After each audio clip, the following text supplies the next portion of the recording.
Ladies and gentlemen, let me introduce myself. My name is Yannick Jolin, born and raised in Patois, in language of La Vendée.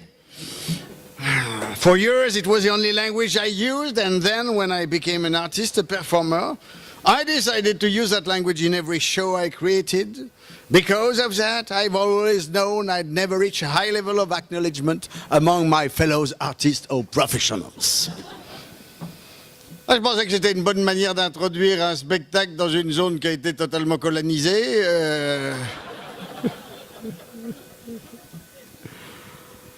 Comme c'est des pays où vous savez même plus qui vous êtes, vous maintenant. En plus, vous êtes déjà à la frontière entre le Limousin et puis le Poitou, ça existe même pas. Quand t'es à Poitiers, tu dis Luchat, ils disent, c'est quoi, il y a encore des gens qui existent là-bas, ça, c'est... Donc je me suis dit que je vais aller dans un pays dégénéré comme ça, pour voir comment que ça se passe, pour voir comment les gens y survivent encore, tu vois. On m'avait dit au début, ça va être pour des enfants, pour la fête de Noël, il faut que tu racontes des contes de Noël. Donc je vois que les enfants, ici, il doit y avoir un syndrome de Peter Pan ou un truc comme ça, là, mais... Toi, tu es à peu près resté normal, toi, comme enfant, toi. Tous les autres, c'est des enfants qui ont mal tourné, tu vois. Et en même temps, est-ce qu'il n'y a pas en nous... il y a une part d'enfance, bien sûr, dans chacun de nous, et ça qui est bien. À un moment de Noël, ben oui, puis il faut enlever son manteau, parce que quand tu n'enlèves pas ton manteau, puis que tu es assis, puis que tu as chaud, eh ben on t'empêche d'écouter. Et ça, le problème. Donc vous, alors vous êtes donc... Ah ben puis vous aussi, vous enlevez votre manteau, ben non, là, on est comme la grippe, ça, on contamine. Tant qu'on finit pas tous en slip. Ça peut être un projet, remarquez, pour les fêtes de Noël, d'avoir un peu d'échange un peu plus collaboratif. Hein? Alors, donc, on m'a dit, raconte donc, parce que moi, en fait, et ça qui est quand même improbable, parce que, vous comprenez, il vient avec la bibliothèque départementale, donc les livres, alors que moi, il vient de l'oralité. Et que moi, il suis né au monde, parce qu'il suis allé écouter nos vieux, qui avions sans doute jamais appris à lire et à écrire, et qui étaient sans doute les derniers détenteurs d'une culture, d'une part de civilisation paysanne, qui a tellement été décriée, humiliée, qu'on a empêché toute transmission de cette culture-là. Alors, il est quand même formidable de nous dire aujourd'hui, le livre est au cœur de tout. Ben non, le livre, non. Il y a des civilisations entières qui sont faites sans l'apport du livre. Et on est en train de se dire aujourd'hui d'ailleurs que même, on disait, oui, mais dans la mesure où c'est écrit, c'est fiable. Hein, comme on dit, on est vrai parce qu'on est dans le journal. Maintenant, on sait bien qu'on n'est pas si vrai. On n'est pas tout le temps vrai, on n'est pas tout... Et pareil pour le livre. Maintenant, on sait très bien que les scribes, vous savez, qui recopiaient, ont fait des fautes incroyables, qui sont devenues des vérités absolues, en orthographe, par exemple. Dans les traductions, incroyable. Comment les gens avaient traduit nos affaires épouvantables. La femme qui est sortie de la côte d'Adam, vous savez qu'elle est une traduction abominablement fausse. On n'a jamais été de la côte d'Adam, et du côté d'Adam. On ne va pas dire du tout la même affaire. On a sorti le féminin du masculin. On a séparé deux choses qui étaient ensemble dès le départ. Mais la femme n'a jamais été dépendante de l'homme. Jamais. Enfin, depuis MeToo, on sait. Non, les récents. Alors qu'au niveau de la traduction, si on avait été fidèle au niveau de l'écrit. Donc, ayez pas confiance dans les livres. C'est ça qu'il voulait vous dire. Ayez pas confiance dans les livres. Il vous propose plutôt de faire des enregistrements oraux et de les passer en prêt à la bibliothèque orale départementale. Hein? La BOD. On va créer la BOD. Hein? Une BOD et puis un bodé. Vous savez ce que c'est? Un bodé. Ben oui. Parce qu'il sait que là, ils sont... Qu'est-ce que le pourcentage de monde qui comprenant plutôt le Poitvin et les autres plutôt le Limousin? Qu'est-ce que les Poitvin, alors si vous levez la main. Poitvin. Ah oui. Et puis Limousin. Ah oui, ils sont vraiment à la frontière, quoi, là. C'est ça qui est formidable. Et formidable. Mais vous savez qu'en plus de ça, jusqu'au XIIe siècle, tout le Poitou parlait limousin. à la cour de Poitiers, Guillaume VII du Poitou, premier troubadour de l'histoire. Et quand même, le Poitou qui a inventé l'Occitanie. Entièrement. Vous savez, ça, olé nous, hein, faut pas avoir honte en Nouvelle-Aquitaine, olé vous qui êtes au cœur de la Nouvelle-Aquitaine. Voilà, messieurs. Olé vous. Parce que au XIIe siècle, donc, Guillaume VII, le premier troubadour de l'histoire. C'est lui qui définit les contours de l'amour courtois, de l'amour de l'ogne. Était un schnassou, était un racassou d'au diable, le racassait tout ce qu'il pensait à proximité, mais l'a défini quand même l'amour courtois, et formidable. Et comme chez les politiques, entre le discours et puis forcément la pratique, il y a toujours de la différence. Eh ben c'est pareil. Chez les troubadours aussi. Et sa petite fille, Aliénor d'Aquitaine, elle écrivait en qui? Ben, elle écrivait en limousin, pareil. Elle écrivait, sa langue maternelle était le limousin. Incroyable. Et Richard Cœur de Lion, il parlait en quoi? Il écrivait en quoi? En limousin. Un peu en Poitevin, parce que déjà ça a commencé à être mixé entre Limousin et Poitevin. Et Richard Cœur de Lion, il a quand même appris l'anglais dans un stage linguistique à l'âge de 20 ans. Donc disait, il faut vous rappeler, parce qu'on nous a tellement dit que nos pays étaient des arrière-pays, surtout vous. Moi encore ça va.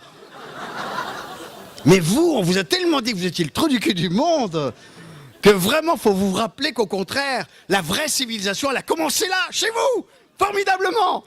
Et qu'il faut en être fier, dans de là. Et que vous avez encore des choses à les fouiller puis à transmettre, parce que la mémoire qui est encore présente chez vous, et c'est sûr que vous n'en avez pas fait l'inventaire. Il vous dit ça parce que moi, n'a pas longtemps, n'a un an, il a fait un documentaire sur la langue de mes parents. En me disant, oui, il y a quelque chose à aller trouver là, il y a quelque chose à enquêter là. Et aujourd'hui, avec les moyens, avec les petites caméras qu'on a, on peut aller enquêter, entendre, écouter. Formidable, on a quelque chose à faire là-dedans, de là. Parce que y a encore des histoires à raconter, il y a encore de témoignages, il y a encore de choses à transmettre. Moi, il aime ça parce que quand la langue s'est arrêtée, la transmission de toute la culture s'est arrêtée.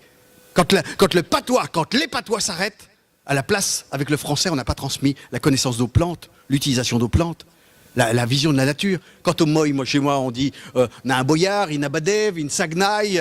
Quant au lavrite et la petite pluie d'avril qui tombe même pas jusqu'au bas. Vous, comment vous dites une petite averse? Au mouille, d'accord, au mouille, mais ça. Au mouille, bon, ben, vous n'êtes pas finasso quand même à dire ça, quoi. Hein? Au mouillas, au fnas, au brimas. Oui, ça, il y a deux affaires qui partageons, parce que là encore, vous voyez, on dit, ah oui, mais on dit pas pareil dans le mot, dans le chauvillage, puis dans le chauvillage. Mais oui, parce que justement, nos langues, elles sont formidables pour ça, et qu'à bougeant, elles sont plastiques, avant d'être nationalisées par justement les pouvoirs populistes, 19e siècle, nationalisme, on fait de langues uniques, pour mieux avoir de pouvoir sur les peuples. Avant, toutes les langues, elles bougent. Le breton, le basque, avant les mêmes problèmes qu'ici, dans chaque village, je change. Et on oublie ça. On dit oui, mais nous, on n'est pas un vrai patois, on n'est pas un vrai patois, on n'est pas une vraie langue. Et nos français déformés, nos français écorchés. Ah oui, vous êtes écorchés, vous, dans votre pays, parce que vous êtes vraiment loin de tout. Et c'est sûr qu'en plus, on a des gars qui melounant chez vous. Hein? On en a des gars qui melounant. Hein? Quelqu'un qui meloune. Hein, meloune, toujours jamais content, melounant, toujours jamais content. C'est des genres les genres de voisins, vous savez, qui sont jamais. Alors, les buissons sont mal coupés, on avait de l'eau fumée sur la route, le coq chante trop fort. Alors, moi, vous comprenez, je suis venu habiter en campagne pour être tranquille, et puis il y a un coq qui chante quand même toutes les 5 minutes, on va pas. Ah, les gars qui melounant, vous en connaissez, des gars qui melounant comme ça? Et là, il était un gars qui s'appelait Merli Coquet. Toujours jamais content, melouné, mais était un sale type, quoi. Vous voyez, les genres de gars, t'es jamais en paix. Un gars qui a emmené tout le monde en procès. Ça, c'est le syndrome américain, vous voyez, les gars qui emmenent tout le monde au tribunal. Ça, avant, on se faisait pas. Maintenant, t'as des gars qui emmenent tout le monde au tribunal. Mais lui, était Merli Coquet, emmenait tout le monde, mais tout le monde au tribunal. Il était une saloperie, un mauvais. Et ça, c'est des gens, ils avons tout le temps raison, parce que, à force, on se lasse avec des gens qui sont mauvais tout le temps, qui ont de la constance dans la mauvaiseté. Vous voyez? On finit par abandonner, puis à les laisser faire. Et pour ça que les mauvais avons toujours raison à la surface de la Terre. C'est en plus constance que les bons. Les bons se fatiguent. Et lui, il était vraiment une saloperie, toujours là, le melounet, marche sur la route, puis il trouve un gros épi de biais. Alors vous allez me dire, le gars a pas fait d'études de mime. Hein? Ou alors est un épi de biais très particulier. Ah, c'était donc la deuxième solution. Est un épi de biais OGM++, gonflé au gilet jaune, et donc... et là, le trouve ça, et le prend. Il aurait pu être content. Il aurait trouvé un bel épi de biais, il aurait pu être content. Mais non, toujours jamais content, melounet. Et le soir, il arrive à un hôtel-restaurant qui s'appelait Chez Quatre Fesses. Parce qu'il était tenu par 2 femmes. Et puis il le demande si on n'a pas une chambre pour lui, puis son épi de biais. Ah, puis comme tout le monde avait peur de lui, parce qu'il était un gars qui était un mauvais, quoi, donc les gens avaient peur. Donc, monsieur Merli-Coquet, ils allons vous donner la meilleure chambre qui est tout en haut, puis l'épi de biais, ils allons le mettre dans la cuisine, il n'y aura personne qui y touchera. Et puis ça va se coucher. Et puis il dort, comme une cosse. Et puis dans l'année, on a une petite poulette qui sort de poulailler. C'était une petite poulette qui était adolescente, boulimique et insomniaque. Quand elle passe devant l'épi de biais, vous comprenez bien qu'une poulette adolescente, boulimique et insomniaque, eh bien quand elle voit ça, tu sais pas ce qu'on est boulimique? On est quelqu'un qui mange beaucoup, mais on sous-seille pas, comme on dit en patois. Quand on sous-seille pas, c'est-à-dire, ça, sous-seiller en français, qu'est-ce qu'on veut dire sous-seiller en français? Il n'y a pas de rendement. Il n'y a pas un rapport utilisation... rendu, un rapport qualité-prix, on pourrait dire un bon rapport qualité-prix. Sous-seillé. Parce que le boulimique qui mange beaucoup, en général, vomit tout ce que aussitôt. Tu vois? On sous-seille pas. Tu pourras utiliser ça à partir de demain. Le mot sous-seillé est un mot très important, parce que tu vois... Et donc, qu'est-ce qu'elle fait? La poulette, elle mange l'épi de biais, ce qui fait qu'au matin, on n'avait plus d'épi de biais. Donc, quand lui, Merli-Coquet, l'a débornigé, l'a dit comme ça, toujours jamais content, il a dit, mais qu'est-ce que vous avez fait de mon épi de biais? Et puis, alors là, les a menacés immédiatement quand il a compris qu'elle avait été mangée, la vie. Il ferait venir un avocat qui va venir aux USA, le va tout vous couper la chic comme on a fait en Amérique. Vous voulez qu'il recommence, si vous n'avez pas compris? Enfin... Et ouais, parce que vous allez avoir à l'apprendre, de toute façon. Alors, parce que c'est quand même un spectacle interactif, faut pas exagérer. Il vient pas à l'UCHA pour travailler tout seul.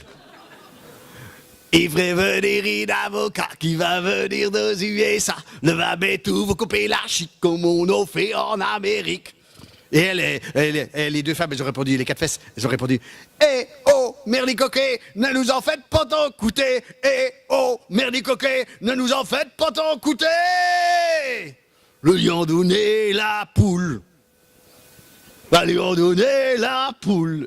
Et il est reparti avec la poule. Il aurait pu être content, mais non, toujours jamais content. Melounet, marche avec sa poule toute la journée. Et au cerf, l'arrive, où ça? Au Cocardi. Et là, elle demande une chambre pour lui, puis son corps, puis sa poule. Et monsieur Merli-Coquet, vous inquiétez pas, on vous donne une bonne chambre. Puis il monte dans sa chambre. Puis la poule, la mettant avec le cheval. Le gars de Cocardi lui dit comme ça, on a un bon cheval, tu vas voir, on sera bien. Et t'as un cheval, il est gentil comme tout. Vous connaissez le cheval? Bah oui. Même les limousins. Comment vous disiez un cheval au limousin? Hein? Un cheval?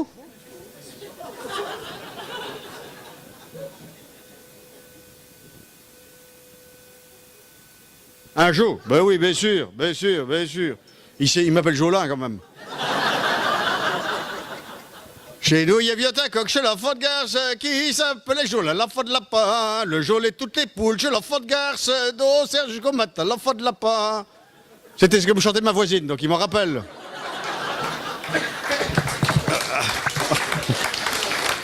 Et le cheval. Donc, alors, le monde se couchait, et puis la poule, elle reste avec le cheval. Mais sauf qu'à un moment donné, le cheval est un animal très délicat, qui a une certaine dignité, et le cheval a des principes. Le cheval, il est gentil, mais il ne faut pas qu'on l'embête. Ouais.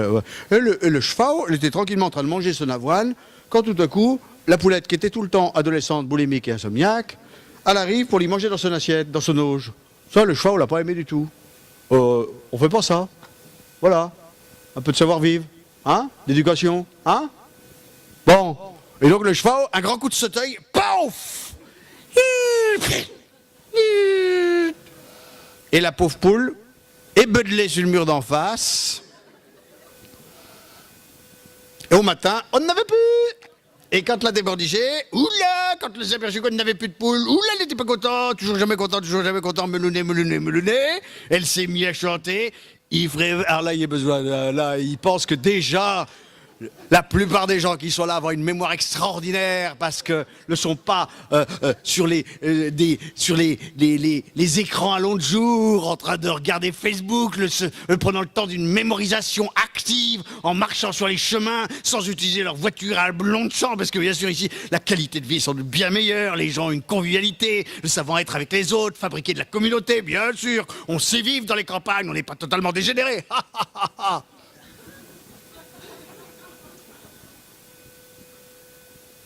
On n'a pas l'air d'être convaincant. Donc, on va quand même essayer de chanter ensemble. Il ferait venir un avocat qui va venir aux USA. Le va tout vous couper la chic comme on a fait en Amérique. Il recommence, parce qu'il n'est pas vif là. Hein. Le jour là-bas, vous étiez fort pour le jour, mais pas pour chanter. Hein. Alors attention, il ferait venir un avocat qui va venir aux USA. Le va tout vous couper la chic comme on a fait en Amérique. Et oh, merlicoquet, ne nous en faites pas tant coûter. Et oh, merlicoquet, ne nous en faites pas tant coûter. Ça monte la deuxième fois, non, là. Le lion donné, le cheval. Le lion donné, le cheval. Et là, pareil que son cheval le répète content, mais non, toujours jamais content, melounet. Arrive tout à la fin de l'autre 2 jours, avec son cheval au bœuf couronné. Et demande une chambre. Ah, monsieur Merlicoquet, bien sûr, vous allez mettre le cheval dans la cour, on a une bonne barrière, elle ne le sauvera pas. Puis le monde dormir. Et dans la maison, il y avait une jeune fille, un peu plus vieille que toi, qui était une jeune fille qui, elle en avait ras-le-bol d'être dans un trou pourri, à part le chat, elle voyait pas ce qu'il pouvait y avoir comme trou plus pourri que ça. Et alors elle se disait que peut-être, alors qu'elle voyait des émissions à la télévision, il y avait des jeunes filles comme elle qui arrivaient à devenir des stars en chantant. Elle comprenait pas pourquoi, elle était encore dans ce truc avec des parents ringards. Et elle espérait un prince charmant à venir, et quand elle a vu le cheval, elle s'est dit que c'était un signe. Alors elle s'est approchée du cheval, elle a ouvert la barrière, le cheval n'a pas du tout compris ce que voulait dire. Et le cheval, il a ébridé, le sénalé, et au matin, on n'avait plus. Donc l'autre, quand l'a débornigé, oula, toujours jamais content, melounet. Et là, elle a fait, il ferait venir un avocat qui va venir aux USA. Le va tout vous couper la chic comme on a fait en Amérique. Et oh, merlicoquet, ne nous en faites pas tant coûter. Et oh, merlicoquet, ne nous en faites pas tant coûter. Le lion donné, la fille. C'était les filles où... Attends, une époque où les filles avaient une valeur marchande beaucoup moins importante qu'aujourd'hui. Elles étaient surtout là pour fluidifier les rapports sociaux. Vous voyez, hein, donc... Voilà, bah oui, bah, vous comprenez. Donc, il est parti avec, à l'époque, on transportait les femmes dans des baluchons, tu vois, il l'a transporté comme ça dans le baluchon. Et puis, il est toujours jamais content quand même, et le soir, il arrive, place du Paradis, à l'hôtel du Paradis. Ah, j'ai dit, ça, pour l'emmener au 7e ciel, on va être super. Et donc, le monte le baluchon dans sa chambre, et puis, le décide d'aller prendre un apéro avec Gabi Buton, le tueur de Gorée, qu'il avait vu apprendre le Ricard au bar. Il voulait se donner du cœur à l'ouvrage. Parce que même les mauvais, des fois, ont des faiblesses. C'est ça qu'on oublie, des fois. On croit que le mauvais, il est monobloc. Pas du tout. Pas du tout. Il a des failles. Et des fois, il se drogue. Le mauvais se drogue pour essayer de... On voit bien. Et souvent, ils boivent. Oh, il n'y a pas d'alcool. Ici, ça boit pas. Tout ce que j'ai eu à boire tout à l'heure, c'est du cidre normand. Je me suis dit, mais là, c'est que... Ils sont rendus loin quand même, hein. Oh là là. Il faut pas être exigeant quand on arrive chez vous, quoi. C'est ça.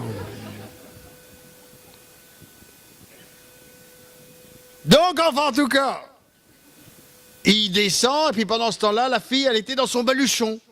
Et puis là, elle, cette toute jeune fille quand même, elle s'est dit qu'elle a eu une espèce de révélation. Ça a été dans son baluchon, dans le noir, c'était une espèce de l'œuvre au noir, quoi. La révélation, le chemin de Damas.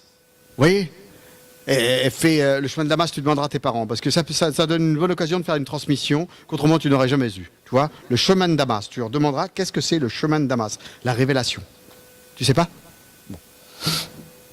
Donc et là, d'un coup, elle se dit que la vie est fragile, que peut-être elle aurait disparu de cette terre très vite. Donc elle se dit qu'elle pourrait au moins réaliser un de ses rêves, qui est celui de chanter. Et dans son baluchon, elle fait la chanson de ses rêves qu'elle aurait aimé faire à un prince charmant qui serait venu la voir. Elle chante « Amour, à mon secours, amour, amour, c'est tous les jours, amour, tu viendras ».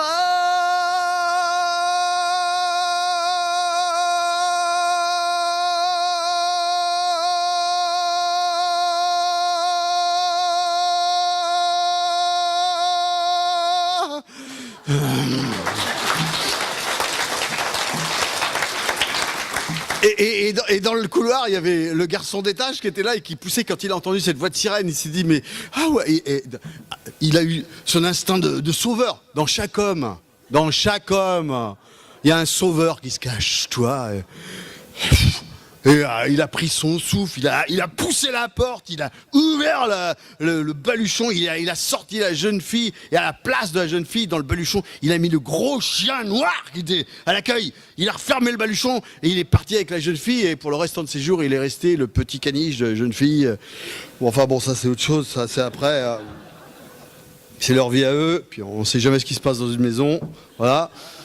Et lui, Merli Coquet, lui, après avoir bu une douzaine de ricards avec Gabi Buton, il est remonté en menant la route à 4, comme ça, et quand il est arrivé, il a vu le baluchon qui se dordoyait, il dit, elle est contente de me voir, elle est contente, ah oui, comme elle est contente. Et il ouvre le baluchon, et là, qu'est-ce qu'il a fait le chat noir, il l'a mangé, puis c'est tout. Puis c'est fini.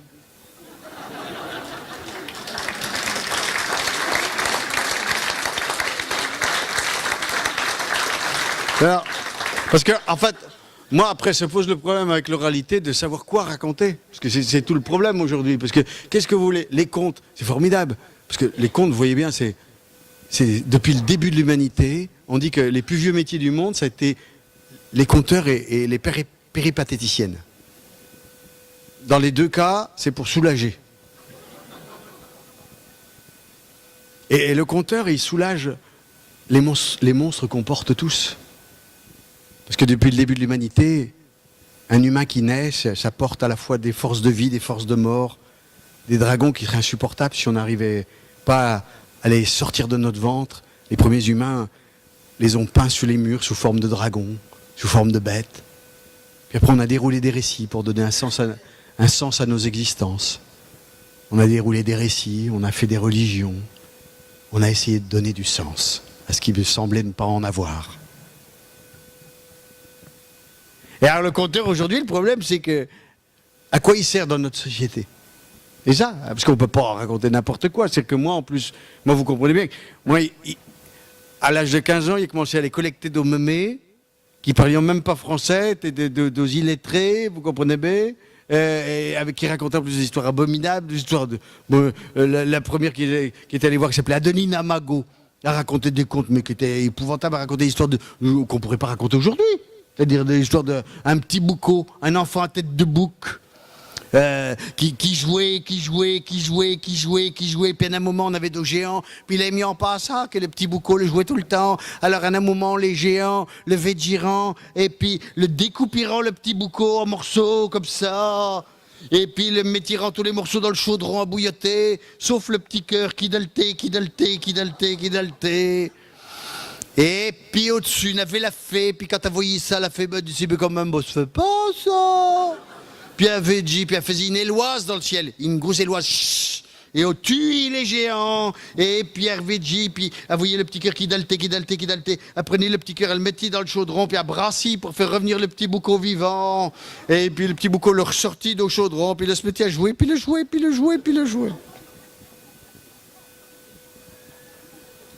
Qu'est-ce que vous voulez faire de ça aujourd'hui ?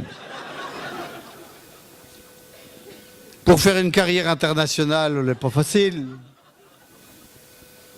Puis en plus, c'est abominable. C'est-à-dire que les gens, quand ils viennent au conte, ils viennent écouter des conteurs, ils viennent écouter quelque chose de doux, de délicat. Donc, on vient voir des conteurs, donc on ne peut pas raconter n'importe quoi quand on vient au conte. Moi, on ne peut pas raconter, parce que la même mémé, Adeline, elle me racontait encore une autre histoire qui était épouvantable. C'est-à-dire que les gens aujourd'hui ne paieraient pas des sommes folles pour venir écouter un conteur qui raconte des choses abominables. Elle me racontait des histoires d'enfants qui avaient été abandonnés au mois de juin. C'est toujours avant les vacances, c'est là qu'on abandonne le mieux les enfants. Puis ils avaient été abandonnés dans une forêt, puis c'était des bessons. Deux bessons, par le fait, les étaient en deux. Il y avait un gars puis une fille, puis l'avion était abandonné, puis étaient devenus des enfants sauvages. Et puis l'avion a été récupéré, puis il y était une femme qui s'en occupait, qui était une assistante sociale. Et qui est un genre de bonne sœur laïque,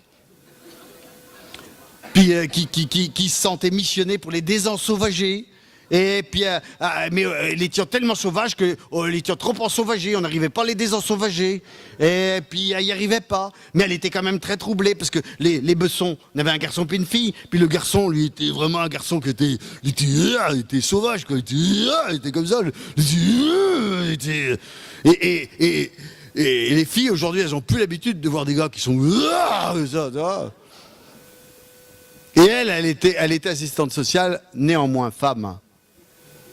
Et alors, elle s'est fait engrosser par le gars, et puis elle a fait une force d'être engrossée, elle a eu un enfant, et puis on lui suffisait pas parce qu'elle était jalouse de Besson. Parce que les Bessons, on se comprend sans se parler.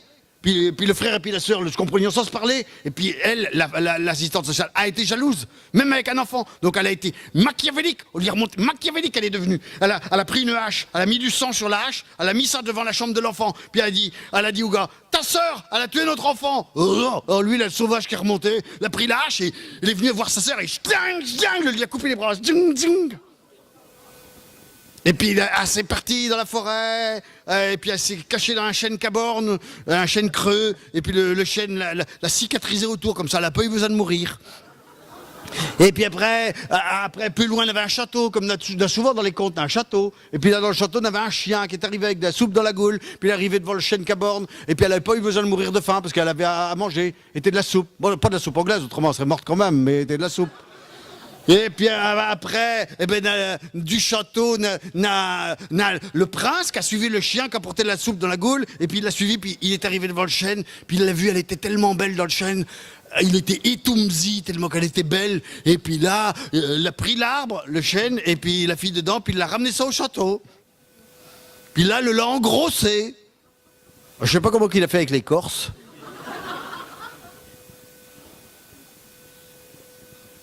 Et puis elle a eu des bessons, parce que ça se transmet de génération en génération, un gars puis une fille. Et puis après lui, il est parti, le prince, parce que c'est un prince, donc il avait des obligations. Et donc il était souvent en déplacement, comme un député maire, tu vois. Et donc elle est restée comme ça à la maison, puis le petit personnel de la maison, il voulait pas d'une fille qui avait pas de bras, parce que ça marquait mal dans les cérémonies. Donc ils l'ont jeté dehors avec un enfant devant, un enfant derrière, puis elle est partie dans la forêt, puis à un moment donné, elle avait en soif, puis il y avait une rivière, puis ils le sont penchés, puis ils le sont noyés. Bon, voilà. On peut pas raconter ça aujourd'hui, vous comprenez. C'est-à-dire que les gens, ils accepteraient pas ça, tu vois, c'est vrai que... Je dirais, mais on est venu voir un conteur c'est beau, c'est délicat, il y a de la gentillesse... Et c'est vrai, mais moi, je sens bien que cette part de mauvaiseté qu'il y a dans les contes, je sens bien qu'à l'intérieur de moi, oula Parce que moi, quand je vois... Parce que je pourrais faire comme dans l'heure du conte. Vous savez, dans les bibliothèques, souvent, les conteurs, ils arrivent et ils font... Bonjour, marche aujourd'hui, marche demain. À force de marcher, on fait tout plein de chemins. Et cric, et crac. J'ai la clé dans mon sac. Alors, les enfants, aujourd'hui, c'est l'heure du conte. Alors, aujourd'hui, je vous raconte l'histoire de Blanche-Neige et les 7 nains. Alors, Blanche-Neige, à cause de sa mère qui était très mauvaise, elle est partie dans la forêt, elle arrive devant les 7 nains. Et là, il y en a un qui s'appelle Timide et qui est tout rouge. Et moi, là, j'ai de la mauvaiseté qui remonte. Et je me dis, oui, il est tout rouge, Timide, parce que quand il la voit, il bande.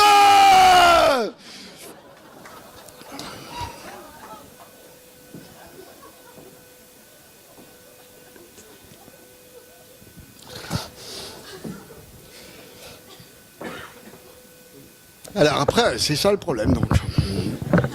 Qu'est-ce que le conteur peut raconter aujourd'hui et...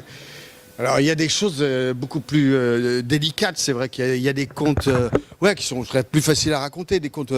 C'est l'histoire d'un petit coquet. Alors, d'abord, on pourrait chanter ensemble, ça ferait... Parce que... ça serait super, ça, si vous chantiez avec moi quelque chose du domaine de l'enfance, parce que, finalement, que sommes-nous?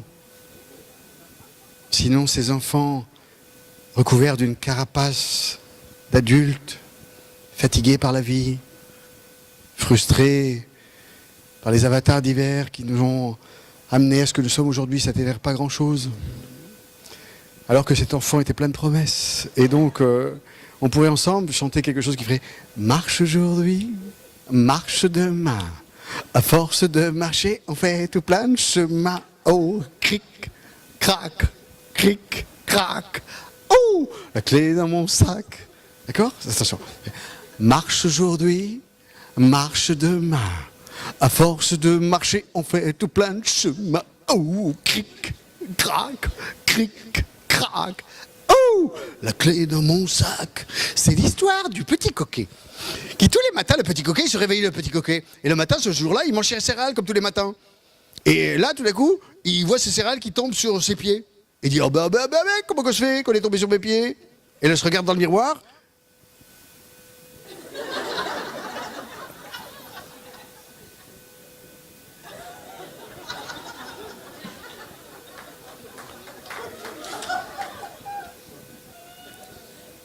J'ai dit quelque chose qu'il fallait pas.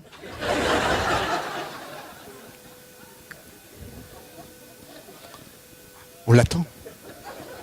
Parce qu'elle va revenir. Alors, chez moi, dans mon pays, il y avait un gars qui s'appelait Camille Truteau. Camille Truteau, c'est un genre, un idiot du village, vous savez. Ça n'a aucun rapport avec la dame, attention. C'est pour l'idée de l'aller et du retour, hein, c'est pour, vous allez voir, attention. L'idiot, en plus, c'est un beau mot, idiot. Hein. Idiot, ça vient du grec idiotesse, qui est le singulier, qui est celui, en plus, qui est tout entier. Un idiot, c'est vraiment un qui est d'un seul bloc. Il est entier. Un peu comme l'enfant, vous savez, qui marche, qui est entièrement comme ça. Et chez nous, il y avait un Camille Truteau. Alors, c'était un particulier. Il avait un couvre-lit rouge sur la tête en permanence quand il marchait sur les bords des routes. Ah.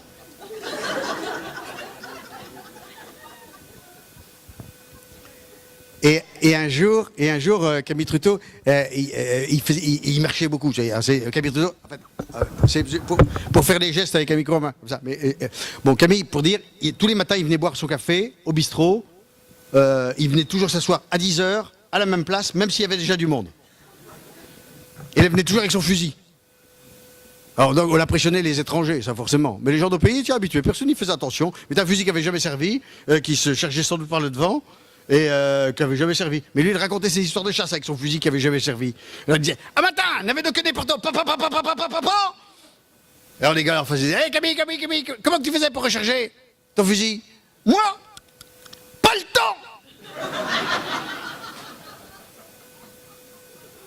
Et un matin, et c'est ça qu'on m'amène l'histoire là. Parce que, un matin, le marchait comme ça avec son couvrier sur la tête, puis il marchait vite. Puis il passe devant la fenêtre du bistrot. Était au mois de mai, on faisait beau, la fenêtre était ouverte, donc on avait les gars qui étaient là au bistrot à 8h le matin. Et des gars qui sont à 8h du matin au bistrot, c'est des gars à fort potentiel. Et donc là, il marque, et puis les gars l'arrêtent. Hé, Camille, où c'est que tu t'en vas? Bon, lui s'arrête, il dit, m'en va à San Francisco. Alors les gars, ils richonnent, tu sais, que le gars de 8h du matin, c'est un gars qui richonne, tu vois, il disait. Et donc, il marche, et puis un quart d'heure plus tard, il revient. D'où c'est pour ça qu'il voulait vous raconter l'histoire. Un quart d'heure plus tard, il revient comme ça, puis il repasse dans l'autre sens, puis les gars, ils disent, hé, Camille, hé, qu'est-ce que le t'avait dit à San Francisco? M'avait dit de te dire que t'es un gros con.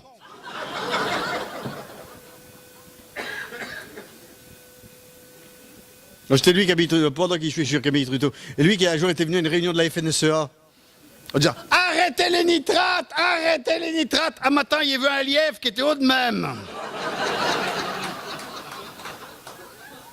Il avait tiré dessus avec son fusil, il avait cassé la patte de derrière, donc, et le lièvre avec sa cuisse cassée, l'avait raballé tout le champ de patates, ramassé toutes les patates au bout du champ, là, il n'y avait plus qu'à te chuler pour mettre les patates dans la remorque. Et c'était lui qui... il s'était fait opérer des yeux. Puis quand il était revenu de l'hôpital, il lui avait dit hey Camille, comment s'est passée ton opération? Ah, mais ce qui m'a fait le plus tort, et quand il a vu mes 2 yeux dans l'assiette en me réveillant.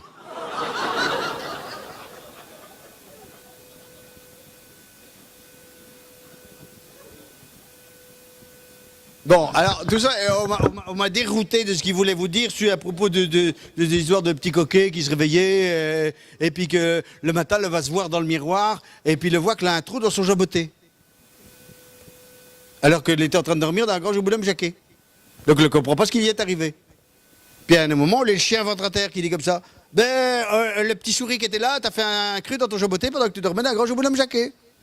Faut te faire tapiner ton cru que t'as dans ton jaboté. Oui, mais qui va pouvoir me tapiner ça, moi? Vous connaissez le mot tapiner? Alors, tapiner en français et en parlant, je n'ai pas du tout la même affaire. Par exemple, pour les amis anglais. Hein, tapiner en français, c'est attendre sur le trottoir le chaland. Et tapiner en patois est plutôt coudre une pièce à quelque chose qui a un trou. C'est presque donc l'inverse.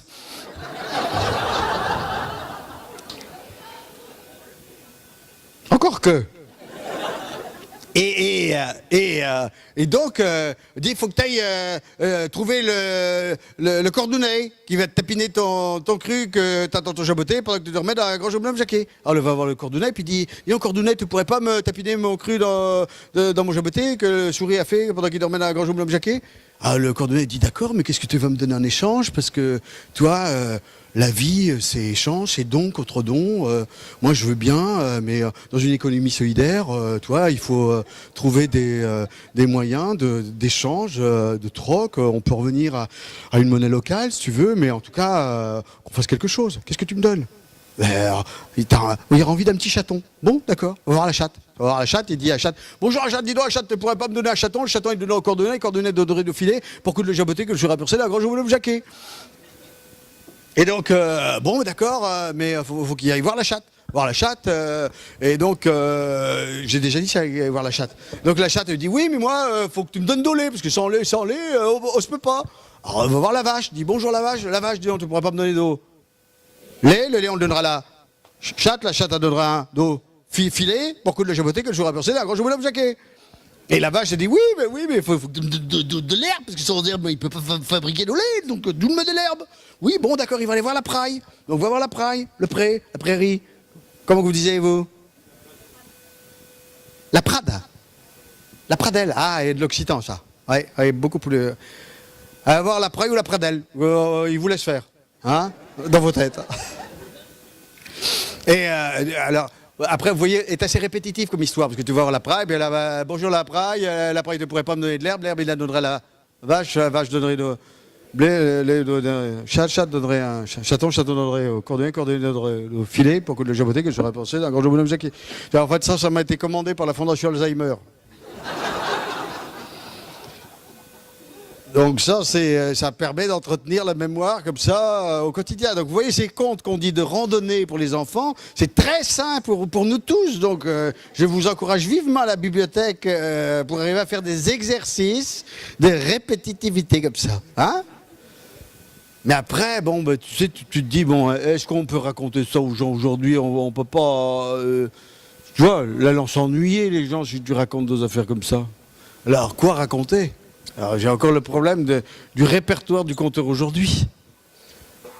Alors tu peux raconter des histoires. Ouais, des belles histoires de Noël, tu vois. Le vieux Léon, qui arrive avec sa bicyclette, qui rentre dans le village, qui cherche un abric pour l'année. Il a juste envie de se mettre à l'abric. Il ne demande rien, même pas à manger, même pas de sous. Juste un abri. Le toc aux portes de nos maisons. Les volets sont fermés. Pas une personne bouge. L'entend derrière les fenêtres, les télévisions qui parlent blablabla, blablabla, blablabla. Les enfants qui crient, les soupes qui se buvent. Personne ouvre. Le peste contre l'égoïsme de toucher les gens dans leur chaudure. Pas rien qui est prêt à ouvrir la porte. La pour les a renfermés, les a rabousinés sur entrée. La pour, le meilleur moyen d'empêcher les gens de grandir. Tu fais peur à un peuple, il arrête de bouger. Donc il fait le tour du pays. Personne n'ouvre. À la sortie d'Aubourg, le voit une femme qui est à côté sur un poteau. Une femme qui a une drôle d'allure, elle a une robe bleu sidéral, de paillettes dans les cheveux, elle a une bicyclette rouge, et elle lui dit « Bonjour Léon ». Elle a l'air de le connaître. Lui, il ne la connaît pas. Elle dit « Tu cherches une maison pour la nuit ?» Elle sait ce qu'elle cherche. Elle est surpris. Elle dit « Il y en connaît une pour toi, mais il ne faut pas avoir pour. » Lui, le scabre. Ça fait tellement d'années qu'il est sur les routes. Il dit « Moi, il n'y a plus peur depuis longtemps. On a fait longtemps qu'il ait laissé mes peurs sur les routes du monde. Quand tu possèdes rien, tu n'as pas peur de perdre. » Alors elle lui a tendu son doigt. Elle a dit « Sif, au petit charao. J'ai de demi-route. Tu verras au bout, on a une maison, elle est pour toi. » Elle a pris la route dans la nerté. Il y avait de la terre qui collait à ses chausses, de la terre en amitié. Il est arrivé au bout du chemin, une maison avec une face nerf de maison incendiée, brûlée. 2 orties, 2 érondes, d'autres tèbres, d'autres tuiles cassées. Dans les entrées, la vue d'au rat partir en silence. Il y avait de la pouvre, la poussière qui recouvrait tout, nos bols, nos assiettes, comme si la maison était encore dans la stupeur d'une fuite, comme si on l'avait été tellement vite. Elle pose son sac, prend un balai, elle commence à parer la pièce, le sort, la poraille, les pataques qu'elle avait volées dans un champ quelque part, elle trouve un vieux chaudron, met de l'eau, allume un feu, se fait une soupe. Quand on commence à s'achaudurer dans la pièce, le s'assit sur la pierre d'eau fouille. Et puis il songe à son enfance, quand lui aussi il avait un père et une mère. Le songe à ce jour de Nao, ce jour de Noël, quand son père l'emmenait dans la fiage pour aller chercher une cosse de Nao, une bûche de Noël, un bout de branche, un bout de bois mort, qu'elle traînait jusque dans la cheminaille. Puis quand on l'avait pris, le poquet dedans pour faire de beurtiquions. Il disait autant de beurtiquions, autant de petits poulets dans l'onaille. Elle disait aussi que l'année de Nao, la terre s'ouvre pour laisser voir les trésors de la terre. Et Léon a richogné en disant que les trésors de la terre n'avaient longtemps qu'on n'était plus pour lui. Il a mangé sa soupe, il est monté dans un genre de lit, il a tiré une couverture, puis il s'est endormi comme une bonne cosse de Nao. Puis dans son rêve, tout d'un coup, il a entendu qu'on faisait un drôle de potin. On faisait des bruits, on faisait pututum tum tum pututum tum tum pututum tum tum. Et il a ouvert une œil. Il était sûr d'avoir fermé la porte à qui, d'avoir barré, d'avoir troyé. Et puis là, il a vu un drôle de petit bonhomme qui avançait vers le fût. Un petit bonhomme qui était haut de même, qui n'avait pas d'habit, juste un chapia, juste dos sabot. Il avait le bout de la couette tellement gelé, tellement qu'on faisait frais, qu'on était tout rabousiné, plus rien du tout. Et le petit bonhomme avançait en faisant pututum tum tum pututum tum tum pututum tum tum. Puis il s'est mis devant le fût, et le petit bonhomme était rouge tellement il avait frais. Rouge comme s'il avait été taillé dans une betterave rouge. Rouge comme s'il avait été taillé dans une betterave rouge. Rouge comme s'il avait été taillé dans une betterave rouge. Et là, Léon s'est levé sur son séant, puis il a dit « Dis donc, petit bonhomme, t'as pas l'air d'être achauduré. Je t'ai vu, il va relancer le fût. parce que le feu était moitié mort, on n'avait plus que de la vraise. Alors on est descendu, Léon, il a pris un fagot, on l'a garroché dans le fût, on a fait une grande jaunée, une grande flambée. Et puis le petit bonhomme devant a juste fait « Ah brrr, ah gla gla ». Ouais, t'as pas l'air d'être à chaud dur, et effectivement. Et le petit bonhomme a juste répondu encore « Ah brrr, ah gla gla ». T'as vraiment pas chaud, petit bonhomme, mais au moins tu pourrais me répondre. Hein? Quel est ton code faux encore pour ta chaude durée? Et le petit bonhomme répondait juste « Ah brrr, ah gla gla ». Alors Léon, il a dit avec non, si quand il te dit tu me répondras, comment veux-tu qu'il parlons? Écoute, si tu n'arrives pas à te réchauffer devant le fût, il te propose une autre affaire. Monte dans mon lit avec moi. Tu verras, quand on a de la pièce pour un, on en a pour deux. Et le petit bonhomme l'a regardé juste, et là, l'a dit les premiers mots, l'a dit « T'en regretterais ». Moi? Regretter? Parce que tu crois que j'ai peur de toi, petit bonhomme? Léon est monté dans son lit, et le petit bonhomme, rouge comme s'il avait été taillé dans une betterave rouge, a enlevé son chapia, a enlevé ses sabots. Léon s'est dit qu'il avait quand même un peu d'éducation. Le petit bonhomme est monté dans le lit, s'est glissé dans les couvertures, et quand il est rentré dans les couvertures, là, Léon a compris son malheur. C'était comme si l'Antarctique venait de rentrer dans le lit. Comme s'il avait ouvert la porte d'un congélateur énorme. Il a eu tellement frais d'un coup qu'on lui a pété dans la tête. Il était obligé de serrer les dents pour pas hurler tellement qu'il avait frais. Ses fesses sont rentrées l'une dans l'autre, sont rabousitées comme ça. On faisait frais, mais un frais de chien.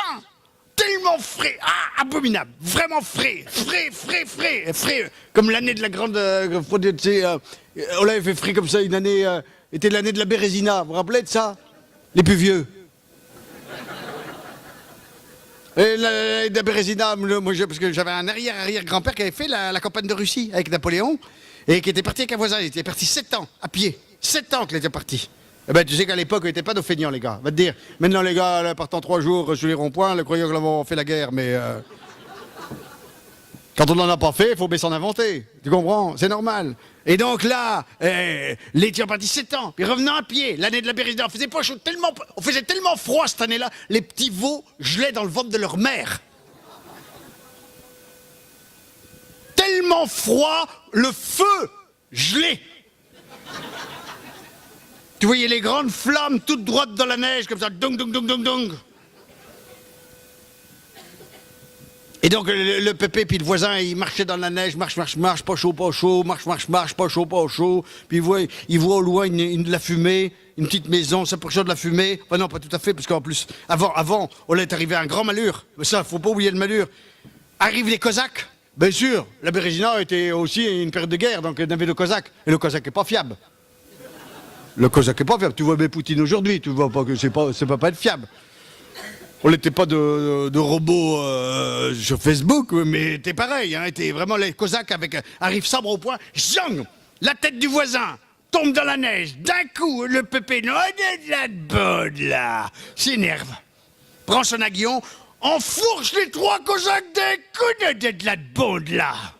Et là, il prend la tête du voisin, il la remet sur le corps, on faisait tellement froid, on recolle aussitôt.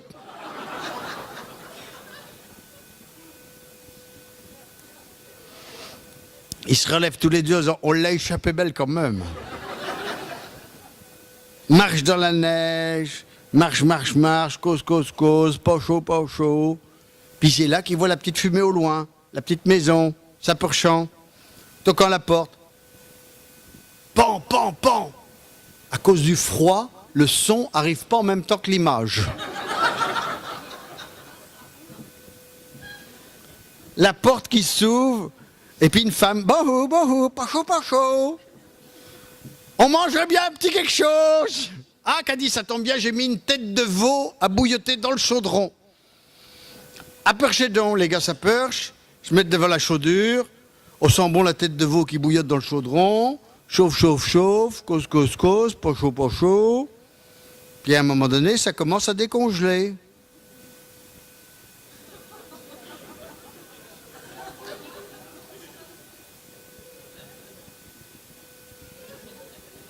Et la tête disparaît dans le bouillon. Le pépé l'a pris des cumoirs pour essayer de ressortir la tête, mais pas la bonne tête qu'il a ressortie.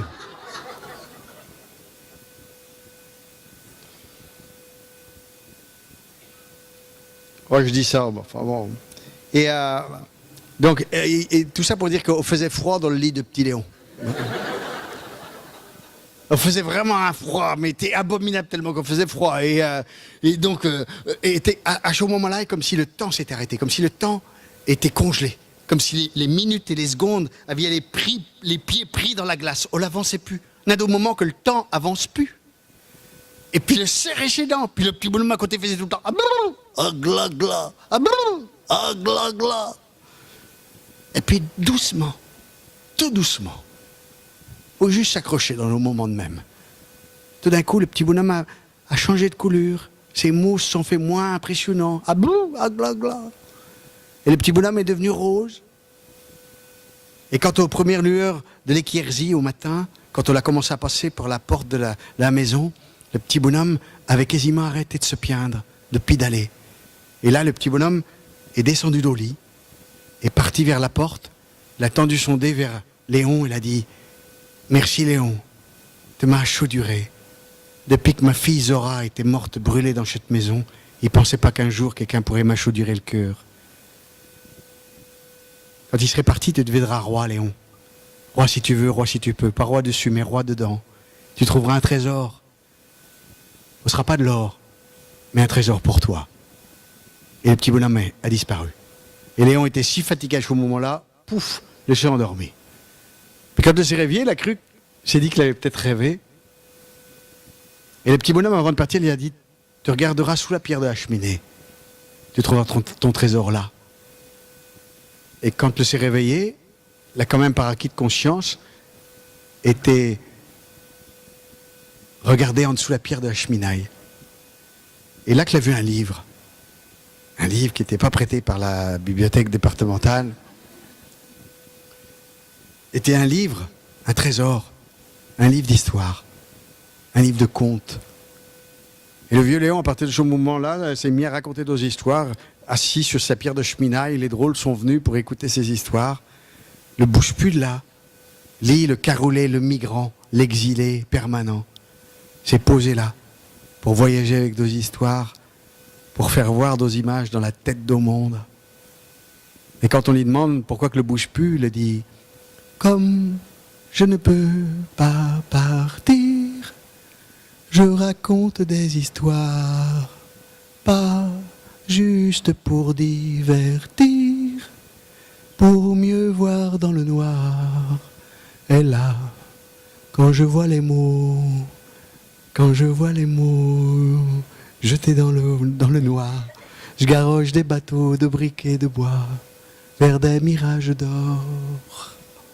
Comme je ne peux pas partir, je raconte des histoires. » Et les histoires, vous savez que on est un truc assez extraordinaire. Alors, faut qu'il vous raconte quelque chose parce que faut qu'il vous dise quelque chose. L'an passé, enfin il y a 2 ans même, je suis allé dans un petit musée en Auvergne, un petit musée de la Syrie. Je vous dis ça pour un exercice très pratique au niveau des contes. Parce que le conteur était quelqu'un qui fait naître des images dans la tête aux gens. Eh ben, alors donc voilà.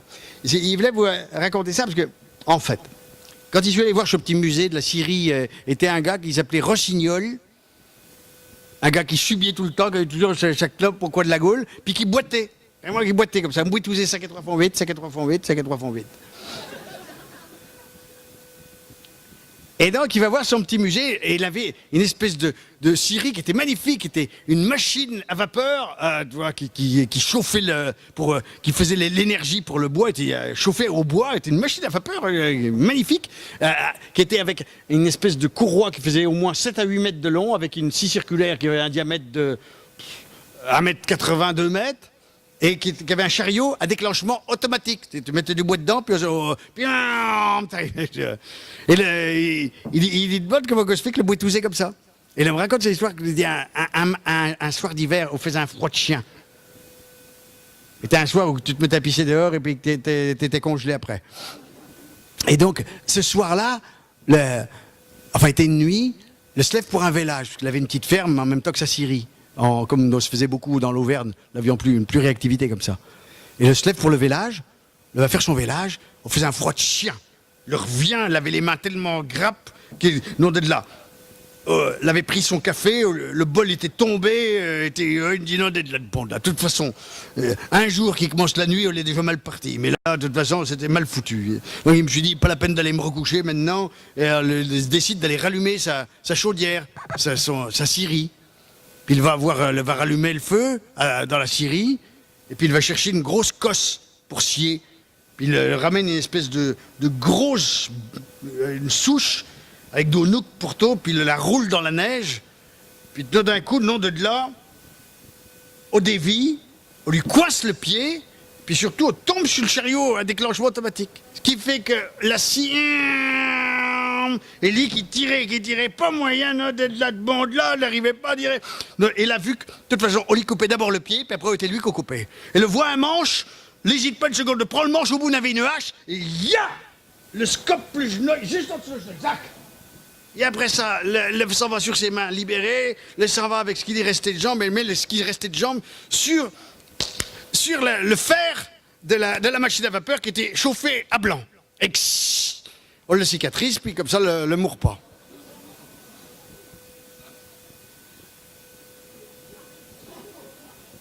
C'est pas agréable, hein? Ah, vous voyez, c'est quand même pas agréable du tout. Alors, ce qui est extraordinaire au niveau de l'exercice, vous voyez, alors là, on mettrait un écran blanc derrière et on projeterait les images que vous avez eues dessus. N'aurait pas une image qui serait pareille parce que chacun aurait fait le film dans un contexte à lui, avec deux couleurs, avec deux autres. N'en aurait pas un film qui serait pareil. Donc, vous voyez, avec juste quelques mots qui vous est dit, vous avez été capable d'être réalisateur d'une centaine de films différents. C'est quand même extraordinaire pour ça, le conteur qui raconte nos histoires. On est le plus du fou sans les effets spéciaux.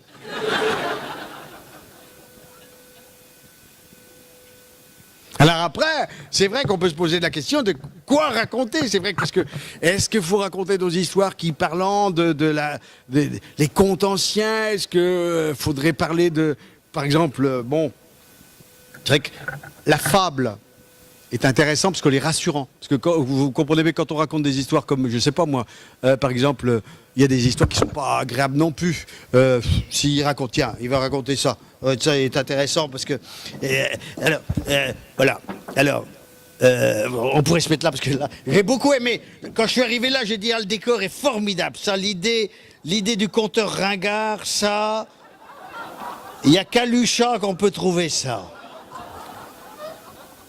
Et donc, je me suis dit, c'est exactement moi, ça, le conteur au coin de la cheminée, qui raconte des bonnes histoires du bon vieux temps. Et ça, c'est bon, ça, le bon vieux temps. Le bon vieux temps, quand les gens, c'était les bons vieux temps. On regrette tout ça, le bon vieux temps, quand on était à 15 dans la même chambre. On était pas chauffés, les enfants mouraient, congelés, avec des stalactites et des stalagmites qui leur perçaient le ventre tellement il faisait froid. Avec la rivière de purin qui courait dans la chambre. Avec le père mort de la tuberculose qui flottait dessus, avec le grand-père mort alcoolique derrière, avec des asticots dessus, puis les voisins ils venaient ramasser les asticots pour aller à la pêche le dimanche. C'était le bon vieux temps, le bon vieux temps. C'était le bon vieux temps. On dansait des danses folkloriques, c'était le bon vieux temps. J'aime pas qu'on me chatouille la grenouille, j'aime pas qu'on me chatouille comme ça, j'aime pas qu'on me chatouille la grenouille, j'aime pas qu'on me chatouille comme ça. Ta la li la li la la, ti la li la li la la la, ta la la la la la, ti la li la li la la. Hey, le bon vieux temps. Les femmes, 22 ans, 12 accouchements, 3 fausses couches. Des drôles chiassous, morvous, teignous qui leur pissaient le long des jambes. Et le mercredi, qu'est-ce qu'ils faisaient les enfants à l'époque? C'était le jeudi d'ailleurs à l'époque. Qu'est-ce qu'ils faisaient les enfants? Eh ben, ils prenaient des petits rats, parce qu'il y avait des rats partout. Ils les égorgeaient, ils les garrochaient contre les murs et chiac! Pas besoin de s'entraîner. On dépensait moins dans le social. Et la France n'était pas endettée. C'était le bon vieux temps.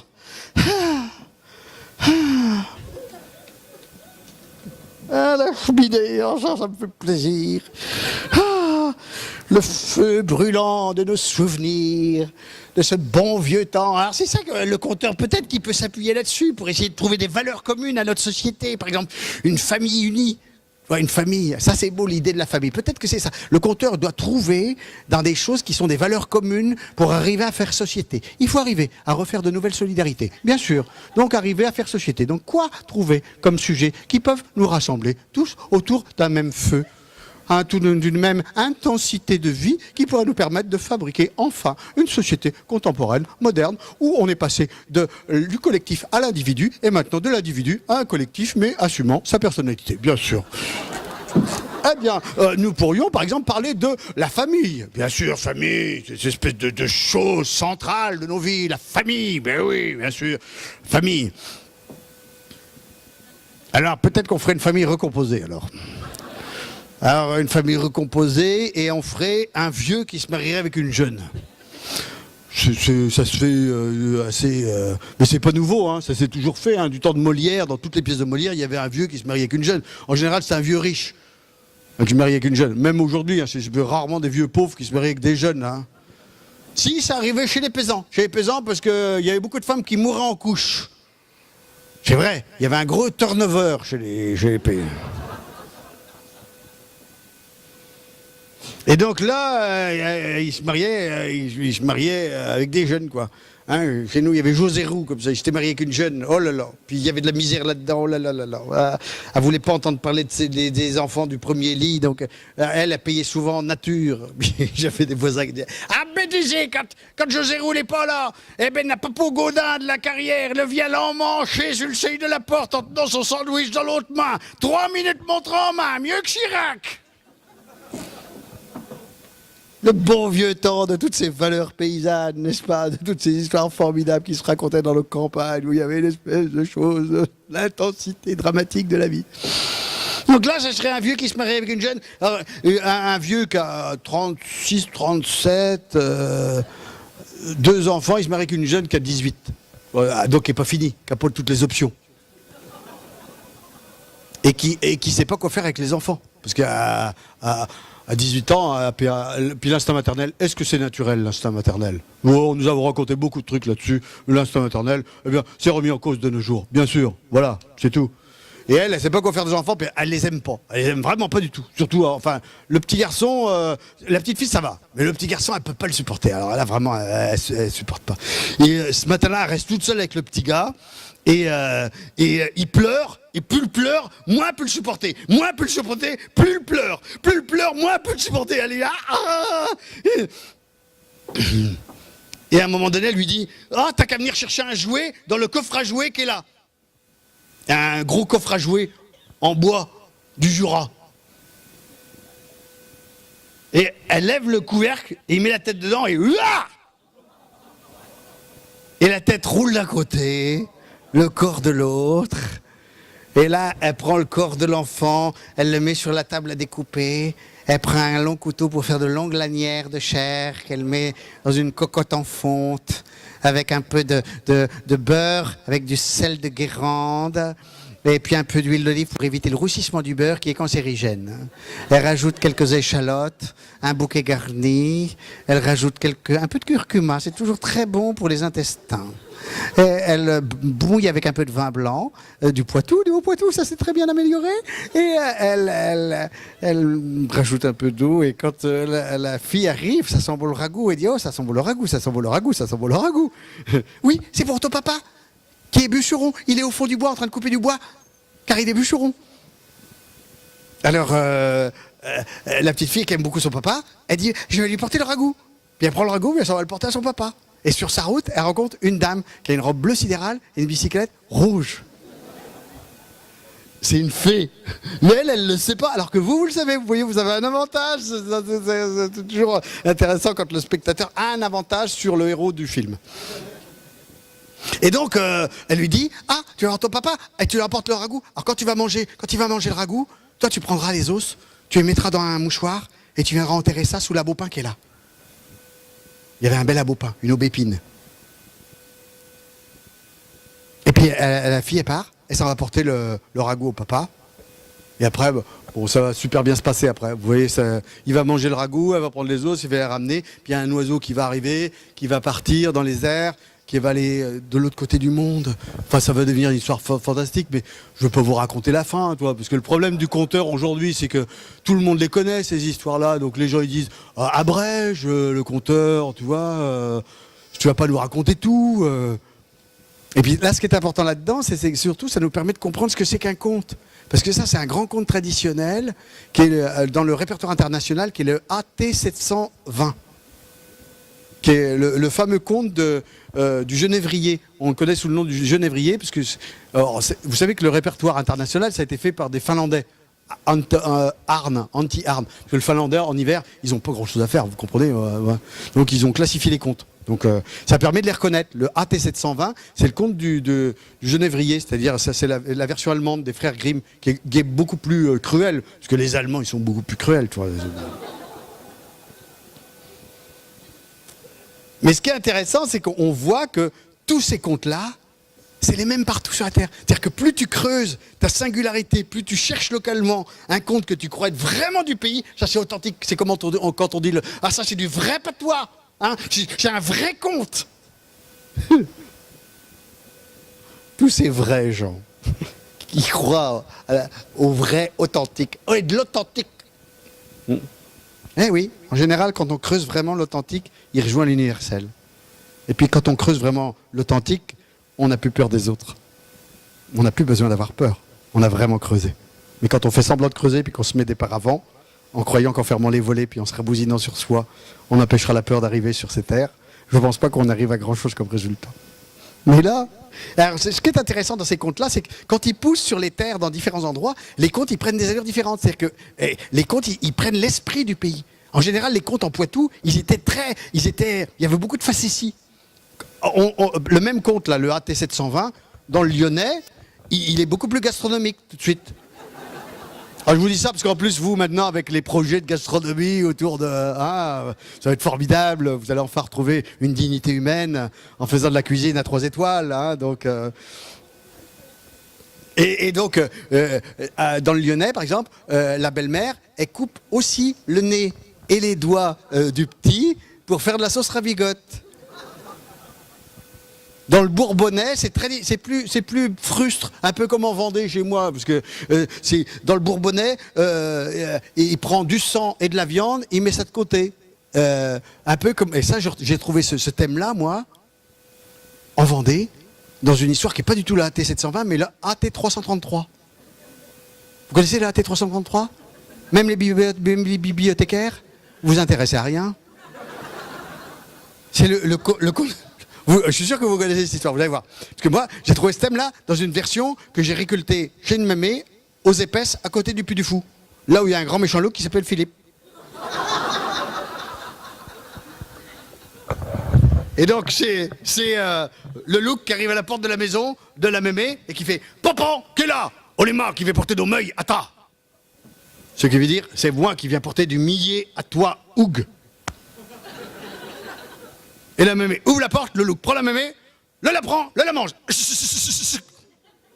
Vous la connaissez l'histoire, hein? Mais il ne la mange pas tout entière. Le garde un petit peu de sang, un petit peu de viande, le met le sang dans une bouteille 5 étoiles consignée, et il met la viande dans une assiette creuse, le met tout ça au frigo, et il enfile la chemise de nuit de la mémé qu'elle avait réussi à pas tacher de sang. Ça demande des années d'expérience. Et donc, quelques minutes plus tard, arrive le garçon, le petit gars puis la petite fille. Parce que dans ma version, il y a un petit garçon puis une petite fille. Ça, c'est extraordinaire. Ça, c'est extraordinaire. Parce que ça raconte vraiment ce qui se passe dans les contes. Les contes, c'est toujours un voyage à l'intérieur de nous et un combat avec les monstres et les beautés qu'il y a à l'intérieur de nous. Et quand il y a un garçon puis une petite fille, ça raconte ce qui se passe à l'intérieur de nous avec notre féminin puis notre masculin. Ça, c'est extraordinaire. Ça, si vous vous rappelez que de ça, quand je serai parti de là, eh ben, je n'aurais pas perdu mon temps. Donc, il arrive à la porte de la maison. Papa, qui est là? Oh les mains qui vient porter nos meuilles à ta. Ah ben, tu vois la mousse? Passe ta tête. Ma tête est passée. Passe tes épaules. Mes épaules sont passées. Passe ton ventre. Mon ventre est passé. Passe ton derrière. Mon derrière est passé. Passe tes jambes. Mes jambes sont passées. Bonjour, mémé. Bonjour, mes petits enfants. Oh, il y a tout ce qu'il faut à manger puis à boire dans le frigo. Mangez et buvez en paix.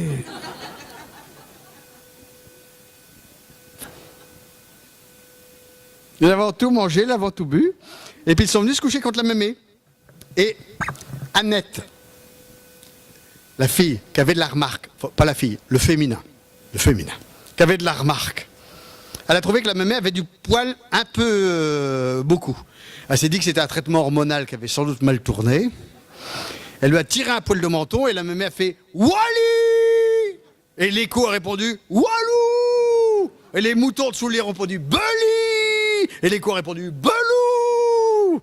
Et le loup a sauté pour disparaître par la fenêtre, mais avant de disparaître, l'a chanté « T'as bu du sang de ta mémé, ma megnoune, t'as bu du sang de ta mémé. » Alors vous allez me dire, c'est encore une histoire qui finit mal. C'est vrai que je raconte que des horreurs. Là. Ce soir, vous étiez venu quand même pour partager un beau moment, une bûche de Noël, et puis vous vous retrouvez avec de la fraissure.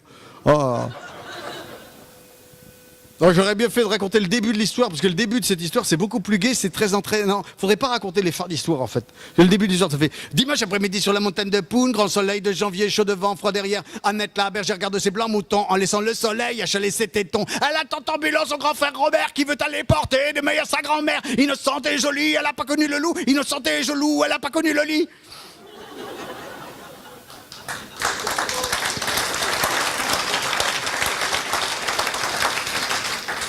Ouais. Non mais c'est vrai que les animaux dans les contes, c'est une source infinie. C'est formidable les animaux dans les contes. C'est une manière de parler des humains sans en parler vraiment. C'est ça qui est formidable. Si je parlais d'amour, je pourrais parler des animaux, c'est extraordinaire. Hein? Par exemple, je sais pas, l'amour chez les animaux. Bon, alors, chez le pigeon. Alors, non, parce que j'ai dit ça parce qu'il n'y a pas longtemps, j'ai fait des hypothèses comme ça, des hypothèses de vie. Après une rupture amoureuse, je me suis dit, qu'est-ce que je peux faire de ma vie maintenant? Est-ce qu'il y a des hypothèses? Parce que c'est rare un oiseau mâle qui fait son nid tout seul. Sauf le troglodyte mignon. Le troglodyte mignon, c'est lui qui fabrique le nid. Il en fabrique une douzaine. Et quand il a fini de fabriquer ses nids, il se met à poste. Et il attend, puis il y a des femelles qui arrivent, et dès que la femelle commence à faire la décoration intérieure en mettant des plumes, du poil, ça veut dire qu'elle adopte la maison. Donc après il arrive, il la geôle, et puis il part, il attend la prochaine. C'est un genre projet immobilier, vous voyez. Alors il y avait d'autres hypothèses, comme ça chez les oiseaux, au niveau de l'amour chez les bêtes, c'est intéressant. Hypothèse coucou. Coucou. Ne jetez pas la pierre à la femme adultère, je suis derrière.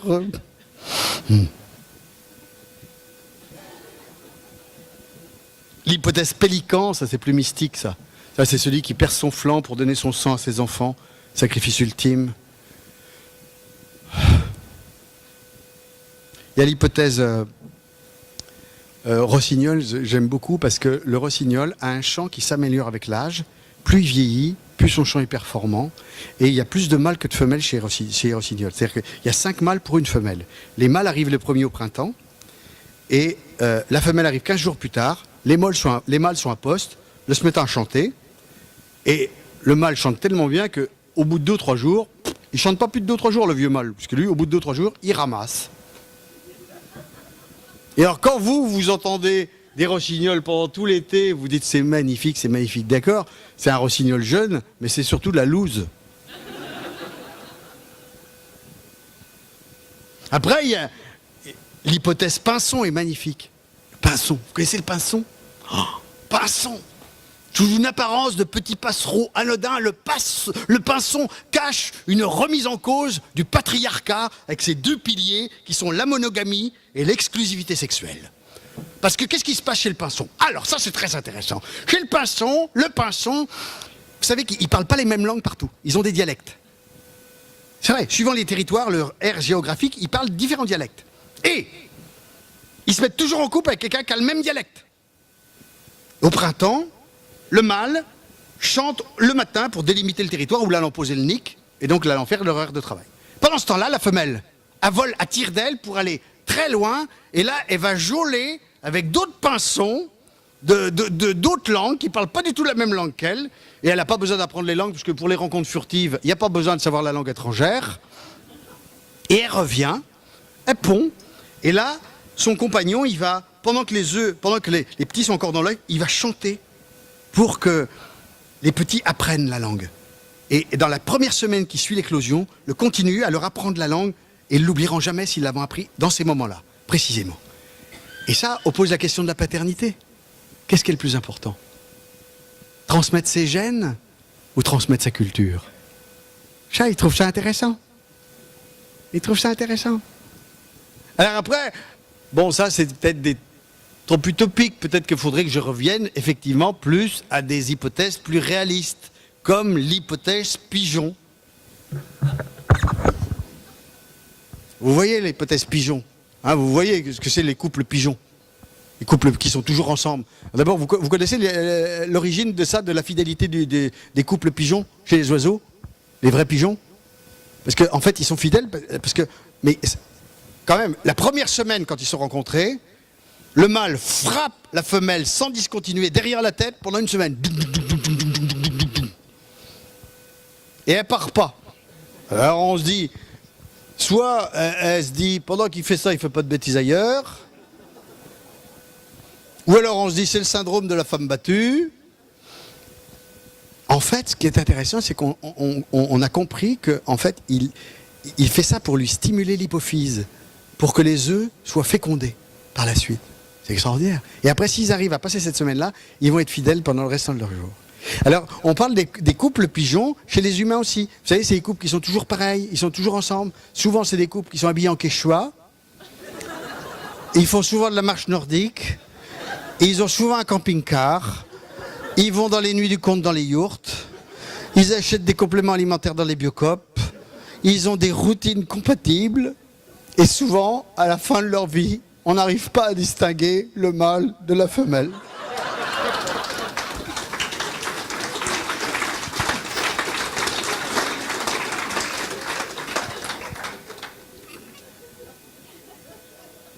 Je me demande si j'ai pas envie plutôt de parler de la sexualité des insectes, parce qu'au moins là, c'est encourageant, la sexualité des insectes, parce que là, il y a du lourd hein, chez les insectes. Ça, vous connaissez un peu, vous connaissez bien sûr la menthe religieuse. Bah, formidable, c'est formidable, la menthe religieuse. Le petit mâle de rien du tout, je me reconnais bien là-dedans. Monter sur une grosse femelle, et puis il est en train de la racasser, et elle, tout d'un coup, elle se détourne la tête, et elle lui arrache la tête. Mais le plus beau, c'est que lui, il va au bout. Il continue.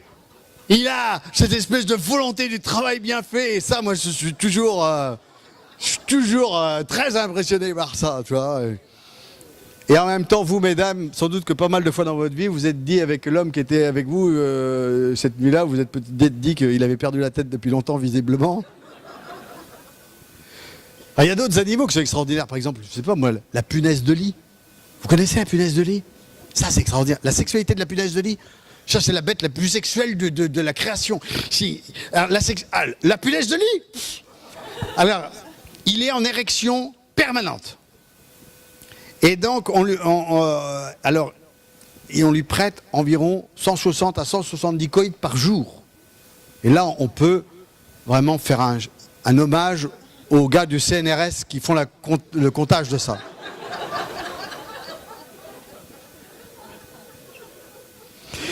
Mais alors, il a un sexe en forme de vrille, on l'appelle le Leroy Merlin de la sexualité, et il perfore vraiment tout ce qui passe à portée, vraiment femelle, mâle, voisin, voisine, tout, il perce à n'importe quel endroit, et il lâche des quantités de spermatozoïdes qui sont absolument ahurissants. C'est-à-dire, à l'image, à l'échelle de l'humain, ça serait 35 litres.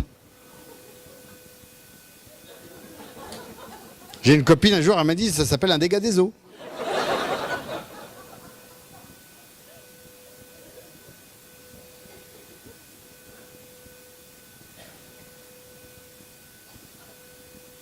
Oui, au niveau des histoires d'amour, il y a des choses plus belles que ça quand même, faut pas non plus exagérer, quoi. C'est vrai que vous connaissez Tristan et Iseult.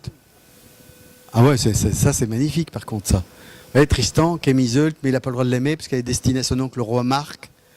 Et à l'époque on rigole pas, il y a de l'honneur. À l'époque il y a de l'honneur, voilà c'est tout.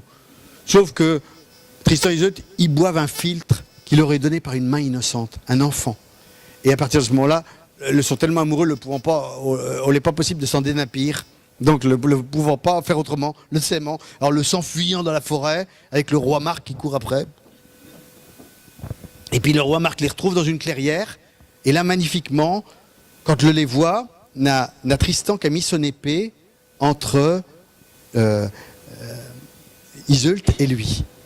Et quand, à l'époque, quand un chevalier met son épée entre la dame et lui, on veut dire total respect. Donc, on veut dire que... alors lui, le roi Marc le voit ça, puis il dit « Oh, il n'y a pas de mal ».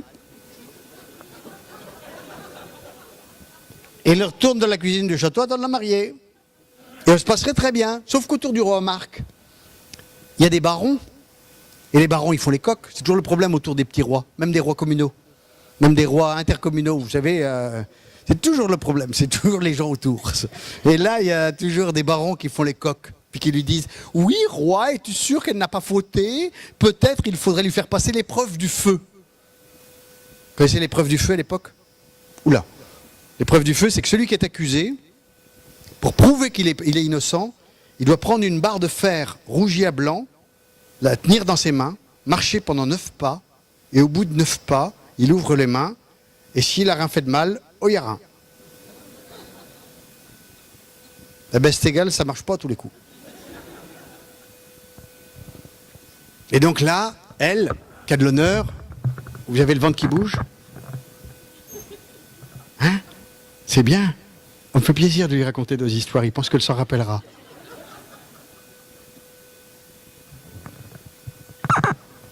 Et donc, elle, comme elle a de l'honneur, elle accepte de passer l'épreuve. Alors le roi Marc, il invite tous les barons de l'amenage, de la communauté de communes. Ils arrivent tous parce qu'il y a un pot, puis il y a un buffet à la fin. Ils se mettent dans les gradins, et puis elle a une belle robe neuve, elle veut traverser pour aller prêter serment, elle doit passer un gué, n'a de l'eau, on l'a mouillé, un peu comme aujourd'hui, tu vois, le gros abadev. Et donc, puis elle veut pas se mouiller la robe. Et pas parce qu'on va passer l'épreuve du feu qu'on est obligé de se mouiller la robe. Et puis elle demande au soldat qui est là. Et le soldat, il veut pas parce qu'il est syndiqué. Donc le soldat, il dit, il y a un gueux qui est là. Un gueux avec un burnou qui lui cache le visage. Et il dit, toi le gueux, fais traverser la reine. Et le gueux s'approche. Et il prend la reine dans ses bras. Et il lui fait traverser le gué. Et il la serre, il la tient comme personne ne l'a tenue. Et lui, elle le sait, elle le sent. Sous le burnou, il y a Tristan. Et au dernier pas, il trébuche, turcole. Elle est obligée de serrer très fort, la serrer très fort sur son cœur pour ne pas la faire tomber. Puis il la dépose à terre. Et elle va prêter serment et dit « Je jure devant Dieu que je n'ai jamais été serrée par d'autres bras que ceux du roi Marc et ceux de ce gueux qui m'a fait traverser la rivière. » C'est beau ça quand même. C'est presque des histoires de Noël. Ça. Bon allez, on va se quitter parce que c'est pas tout ça, vous avez de la soupe à chauffer. On va faire une dernière histoire, mais j'ai besoin de vous, d'accord? Alors, c'est une histoire où... Parce que vous voyez bien qu'on est dans une période de mutation au niveau de la société occidentale. Aujourd'hui, on sait très bien qu'on ne changera plus la société avec nos voix. Donc je pense qu'il faut la changer avec nos voix. Donc on va commencer à l'UCHA, à changer le monde entier, en faisant une chose très simple, il faut commencer par des gestes très humbles, je pense. Changer le monde, mais il faut y aller progressivement. Donc, on va y aller en faisant quelque chose de... Vous allez répéter avec moi un petit air folklorique, d'accord? Et ensemble, on va faire ça. Ça va être puissant. Vous allez voir, ça part de l'UCHA et ça va jusque... On ne sait pas où. Attention, jusque là-bas. On part de l'UCHA, on va jusque là-bas. Attention. Et alors, le petit air, on fait ça comme ça. Tan tan down down. Tan tan down down. Tan tan down down. Tan tan. Oh, c'est passé un matin. Quand le monde avait débornigé. On avait nos crues Porto dans les rues. Les maisons étant toutes effaugées. On s'est dit, qu'est-ce qui s'est passé? On s'est demandé, est-ce que c'est la DDE qui fait du zèle? Mais en plein mois d'août, pas possible. Alors très vite, on a compris. On s'est demandé vraiment. On a compris qu'elle était une taupe. Et une grosse taupe. Une taupe californienne qui faisait des gros biscottos. Elle faisait tous ses exercices le matin. Elle avait de gros biscottos. Elle avait aussi une toute petite tête. On a fait appel à un piégeur de taupes. Il est venu avec sa pielle à 34 bouts. Mais la taupe californienne à bout, pas comme les autres. Elle n'a pas la même chronologie. Au bout de 6 mois, on a trouvé le gars. Les os blanchis au soleil. Alors on a demandé à un vieil instituteur en retraite. Un gars forcément qui sait tout sur tout. Un gars qui lit toutes les notices. Qui connaît tous les rapports qualité-prix. Un instituteur qui a inventé une machine infernale, qui a branché du gaz sur la taupinaire, l'a fait tout exploser, l'a tué sa femme et ses enfants, ne l'a pas touché la taupe, ne l'a pas touché la taupe. Alors on s'est demandé quoi faire. Et heureusement qu'on a eu Zidore le cantonnier. Zidore, le fameux Zidore, qui tous les matins va devant la mur de cimentaire et le chante en regardant le soleil se lever, le baisse sa culotte devant le cimentaire, car Zidore chante en chiant, car Zidore chante en chiant.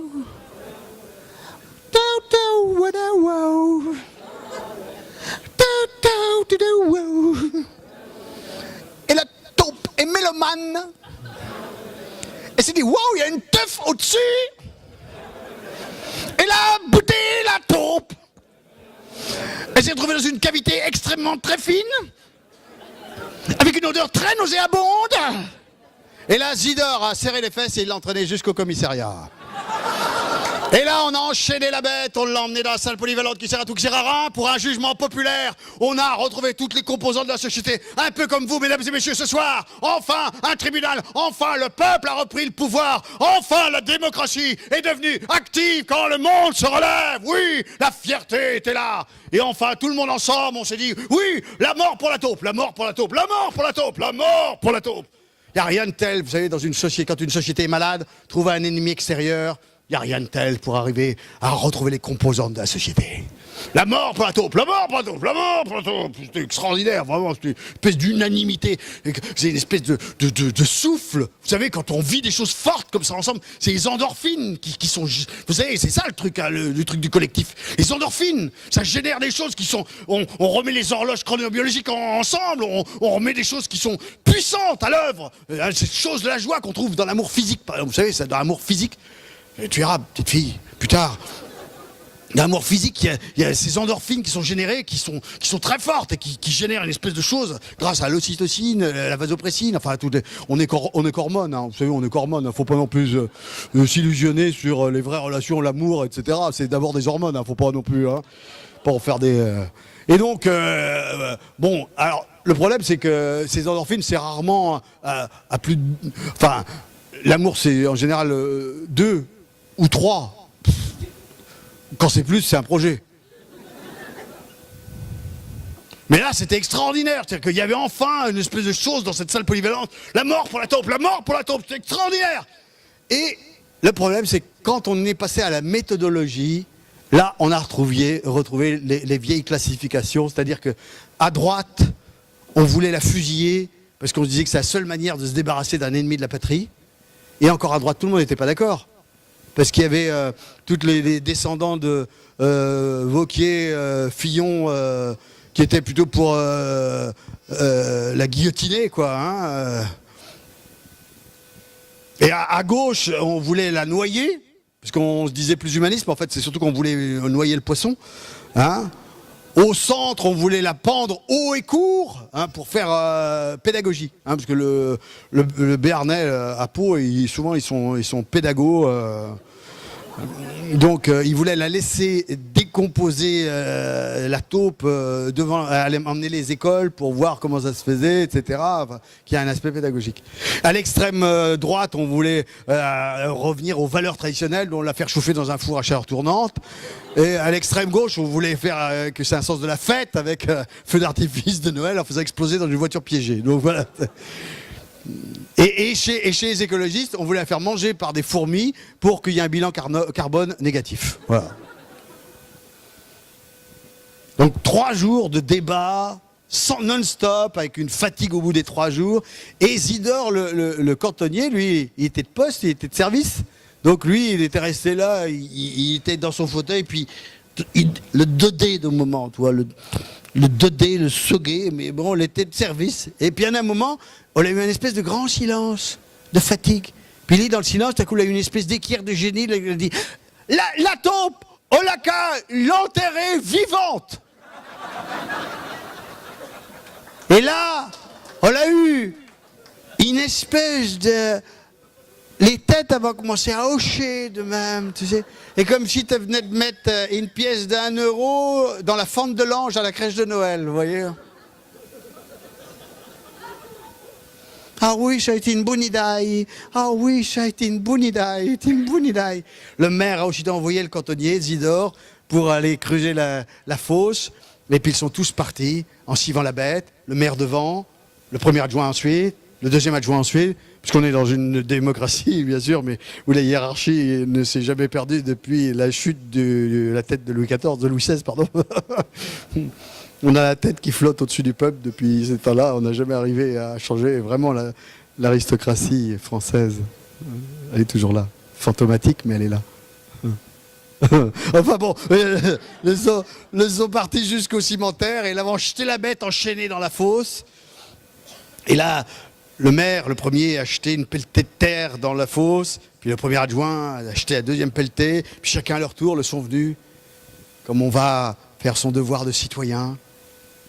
Ils avaient déposé leur pelletée de terre dans l'urne pour enterrer les illusions définitivement. Et quand ils sont partis, ils avaient laissé derrière eux un genre de taupinaire, quoi. Et elle, la taupe à l'intérieur, elle s'est dit qu'on n'était peut-être pas le moment de remonter les orgueniers. Donc, elle s'est mise à creuser dans l'autre sens. Un peu comme il y avait...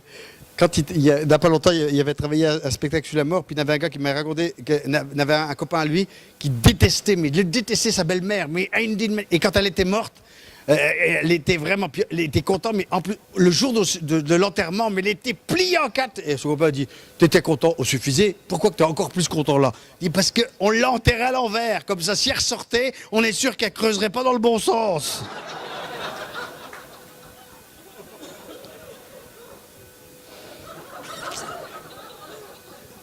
Et elle, la taupe là, on dit qu'elle est toujours là, qu'elle continue à creuser.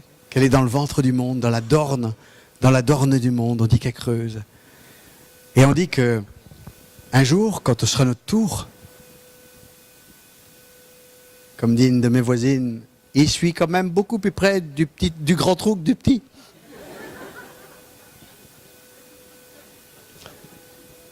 Et quand ce sera notre tour, faudra pas avoir peur de la nuit. Parce qu'on dit qu'au plus profond de la nuit, on a toujours une taupe qui est là, plus aveugle que nous, mais qui sera là pour nous guider dans l'obscurité. Merci à vous.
Et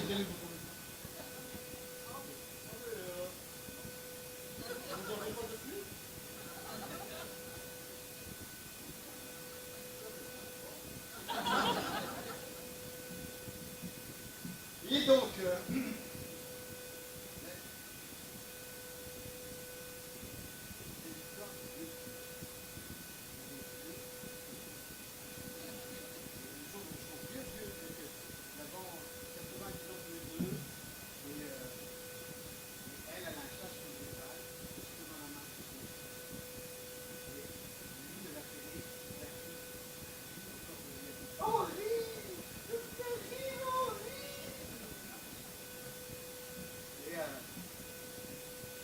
c'est mon premier tour, je dans la main, faisant juste un peu moins l'amour qu'avant.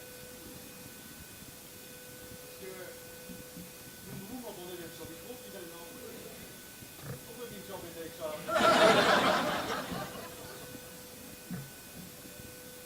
Et disant, il disait un peu moins l'amour qu'avant, et puis le lui dit toujours, oh, ma pauvre femme, avec l'âge, les rêveurs se déplacent. Oh,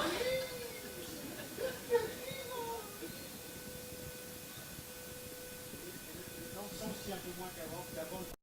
Parce que l'été de danseurs, l'ambiance à la valse surtout. Hein, c'est la valse brûle, le chevalier de la lune.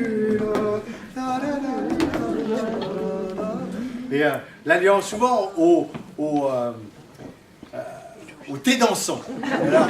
Vous avez ça, de thé dansant, qui est une appellation totalement ridicule, hein, parce que c'est un endroit où on ne boit jamais de thé. Chez nous, on appelle ça la foire fouille.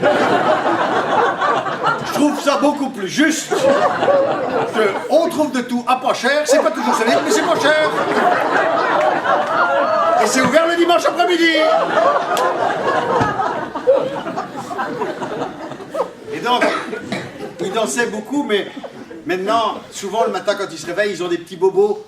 Alors ils dansent un peu moins, puis lui il dit « Oh ma pauvre bonne femme, tu sais à notre âge, quand on se réveille puis qu'on a plus mal, c'est qu'on est mort !» Oh, tu me fais rire.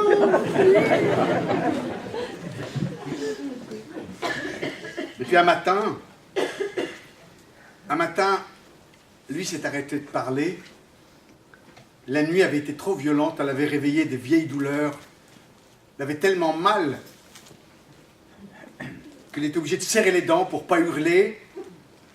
Et puis à un moment donné, il a fini par dire « Ma pauvre bonne femme, ce serait grand temps qu'ils en finissent. Ce serait grand temps qu'ils partent, qu'ils ferment mon parapluie. »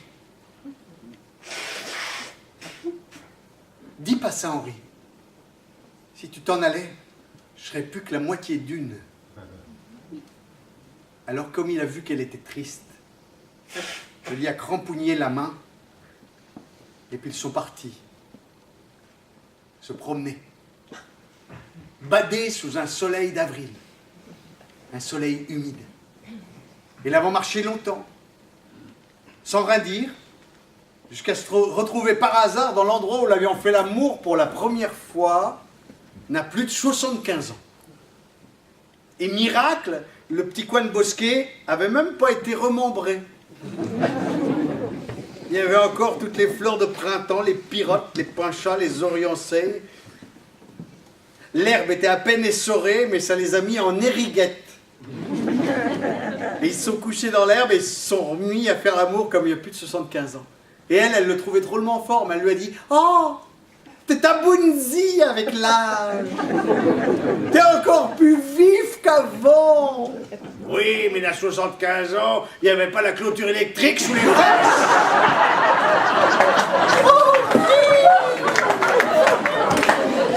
merde.